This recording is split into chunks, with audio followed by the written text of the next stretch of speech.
تقریبات ہیں، خوشی ہے، غمی ہے، شادی ہے، دیگر تقریبات ہیں، لوگ مختلف تقریبات کرتے ہیں۔ بعض اوقات بچے کی پیدائش پر تقریب کی جاتی ہے، بعض اوقات بچے کی سالگرہ کی تقریب کی جاتی ہے، اور اسی طرح جو شادی کی تقریبیں ہیں وہ بھی ہوتی ہیں، اور جب فوتگی ہو جائے اس پہ بھی لوگ وہ مجلس کرتے ہیں، محفل کرتے ہیں، ختم دلاتے ہیں۔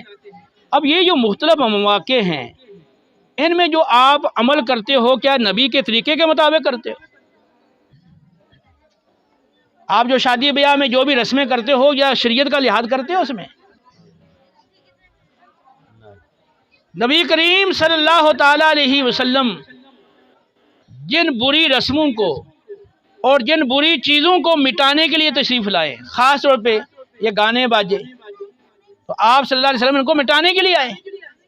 جو مزامیر ہیں اور مضاریب ہیں، معازف ہیں، تو آپ ان کو مٹانے کے لیے آئے۔ جتنی بھی بری رسمیں ہیں، جتنی بھی بری چیزیں ہیں، آپ ان سب کو مٹانے کے لیے آئے۔ یأمرهم بالمعروف وینہاہم عن المنکر ویحل لهم الطیبات ویحرم علیہم الخبائث ویضع عنہم اصرہم والاغلال التی کانت علیہم۔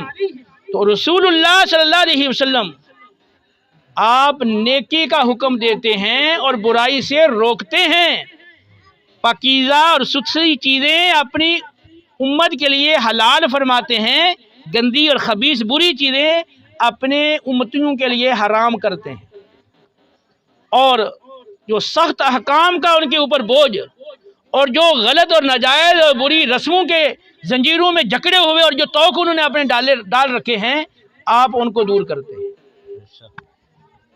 تو نبی کریم علیہ السلام جن بری رسموں کو مٹانے کے لیے تشریف لائے، تو ہمارے نادان مسلمان کتنے ہیں جو اپنی تقریبات میں وہی چیزیں کرتے ہیں، انہی کو اجاگر کرتے ہیں۔ کنجریوں کے ناچ ہیں اور ڈھول ڈمکے، گانے باجے، اور اس پر جو پیسے لوٹائے جاتے ہیں، اور پھر اس کے علاوہ آتش بازی بعض اوقات بڑے زوردار انداز میں کی جاتی ہے، آس پاس لوگوں کو کتنی تکلیف پہنچتی ہے۔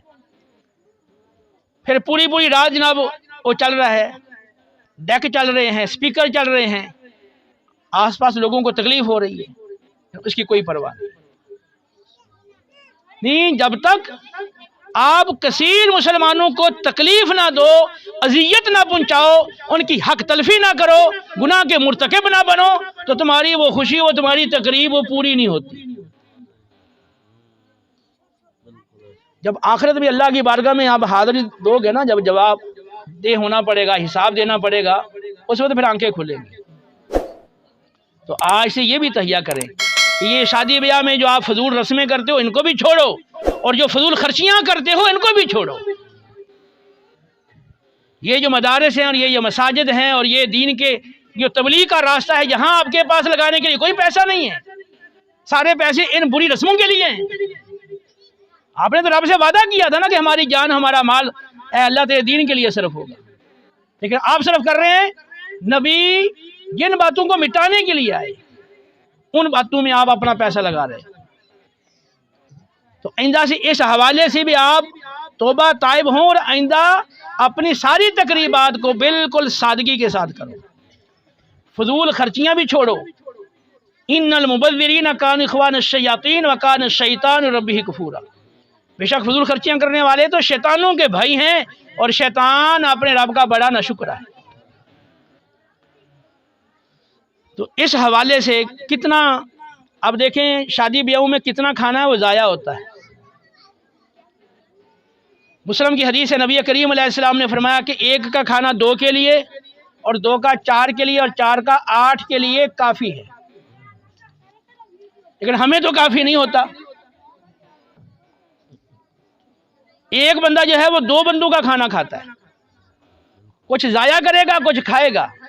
یقین کریں آپ کبھی شادی بیاہ میں جائیں تو آپ نے دیکھا ہوا ہوگا، پہلے تو وقت پتہ کتنا لگا دیتے ہیں، شادی حال میں جا کے بیٹھے ہیں، اب وہ کتنا ٹائم گزرتا جا رہا ہے، جو کارڈ کے اوپر ٹائم لکھا، جو زبانی کا ٹائم بتایا، اب اس کے مطابق شاید ہی ہے کہ کوئی وہ معاملہ اپنا کرے۔ تو یہ جھوٹ، یہ گٹی میں پڑ گیا ہے کہ آپ کارڈ پہ بھی جھوٹ لکھ رہے ہو اور بول کے جھوٹ بتا رہے ہو، اور فونوں پہ بھی جھوٹ بول رہے ہو کہ بھی اتنے بجے جناب یہ چیز ہوگی، یا اتنے بجے کھانا ہوگا، اتنے بجے یہ تقریب ہوگی، آپ اس پہ کر نہیں رہے.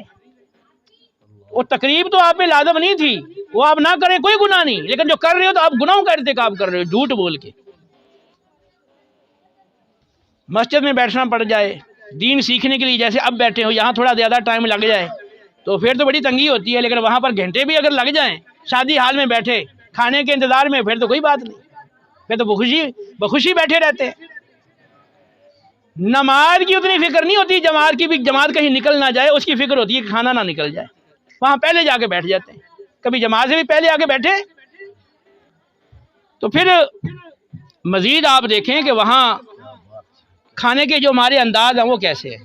یقین کریں کہ یوں جب لوگ کھانے پر جھپٹتے ہیں اور جس کو پہلے موقع مل گیا کوئی اچھی چیز ہے تو کہتا ہے ساری کی ساری بس میں ہی اپنی پلیٹ میں ڈال. بظاہر یوں لگتا ہے کہ یہ ان لوگوں نے پہلی دفعہ کھانا دیکھا ہے، کوئی جنگل سے مخلوق آئی ہے اور پہلی دفعہ یہ چیز دیکھی ہے، اس لیے انہوں نے یہ رویہ اور انداز اختیار کیا. نبی کے غلاموں کا تو یہ کام نہیں ہے، وہ تو ایک بیٹھ سے، ایک تہذیب سے اور ایک اچھے انداز سے اور سنجیدگی سے وہ کھاتے ہیں، اور جتنا میسر آ جائے دوسرے بھائیوں کا بھی خیال رکھتے ہیں. بخاری مسلم کی حدیث ہے، نبی کریم علیہ السلام نے فرمایا کہ جب اکٹھے بیٹھ کر کھجوریں کھائی جا رہی ہوں، آپ اکٹھے بیٹھ کے اپنے ساتھیوں کے ساتھ کھجوریں کھا رہے ہیں، فرمایا کسی کو یہ اجازت نہیں ہے کہ 2 اکٹھی کھجوریں اٹھا کے منہ میں ڈال لیں. آپ 2 اکٹھی نہیں کھا سکتے ہو. ہاں اگر آپ کھانا ہی چاہتے ہیں، اس کے بغیر آپ نہیں رہ سکتے، پھر اپنے سارے ساتھیوں سے اجازت لے لو. اگر سارے اجازت دے دینا خوشی کے ساتھ تو پھر تم 2 اکٹھی بھی کھا سکتے ہو. یہ حدیث ہے بخاری شریف کی. اب جب کھجوروں کے اندر آپ کے سارے ساتھیوں کا حق ہے تو جو ڈونگا آپ کے سامنے آیا ہے پورے ٹیبل والے لوگوں کے لیے وہ صرف آپ ہی کا حق ہے. پھر اپنے گھر میں جب کھاتے ہو تو وہاں بھی پھر ایسے ہی کھایا کرو نا، ساری ہنڈیاں اپنی پلیٹ میں ڈال لیا کرو. وہاں کیوں نہیں کرتے ہو؟ اپنے گھر میں جب کھانا کھاتے ہو تو وہاں تو آپ نہیں کرتے یہ. اچھا پھر آپ مجھے ایمان سے بتائیں کہ جب آپ شادی کی تقریب کر رہے ہو اور جو لوگ کھانے کے لیے آئے ہیں اگر وہ ایسا کریں آپ کو پسند ہوگا؟ اچھا لگے گا؟ تو مسلمان تو وہ ہے نا کہ جو اپنے لیے پسند کرتا ہے دوسروں کے لیے بھی وہی پسند کرتا ہے. لیکن اب ہم ساری ان چیزوں کو یہاں بھول جاتے ہیں.